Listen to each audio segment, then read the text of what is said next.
Kavuri na baigana ria 84 mbirira-ini cia Ayahundi guku Nairobi niho mutigaire muhuri biacara Tob Cohen akinyirio miaraho ya umuthi thabarĩ yake ikiambĩrĩria nyumba-ini ya kuiga mĩĩrĩ ya Chiromo kuria araigĩtwo kuma onekana atetwo itangi-inĩ ria maĩ gwake muciĩ. Kavuri-inĩ gaka atungatĩri ikumi a Kĩyahudi magĩtabania mahoya makuo kũrĩ mwĩrĩ wa Cohen arĩguo mũtugo wa etĩkia a ndini ĩno, na kuona Cohen ararĩ mũndũ wa gĩkĩro kĩa igũrũ wĩtĩkio-inĩ ũyũ ndangĩthikirwo nĩ atungatĩri matakinyĩte namba ĩno. And even as we stand here, many of the ones who are responsible for Tob's death here in sheep's skin, believe you me, your days are also numbered.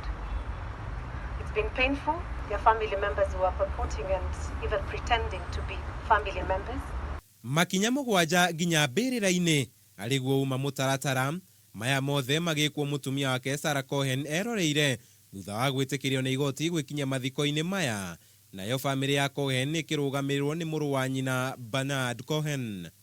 Sarah is very grateful that she was given the chance to come and send off her late husband. And all I can say is, when those of you looked, any of you looked into Sarah's eyes, I don't think you saw somebody who was responsible for what happened to Tobs. The next thing now that this front has been closed is a court issue. So we will not comment about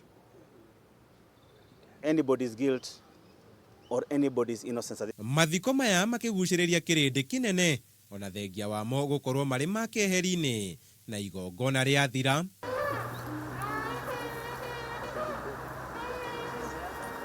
Kwahuhwo karumbeta gaka arĩ kĩonereria gĩa kwehera kwa muoyo ũmwe gũkũ thĩ na gũthi gweterera mũthĩ wa kĩama.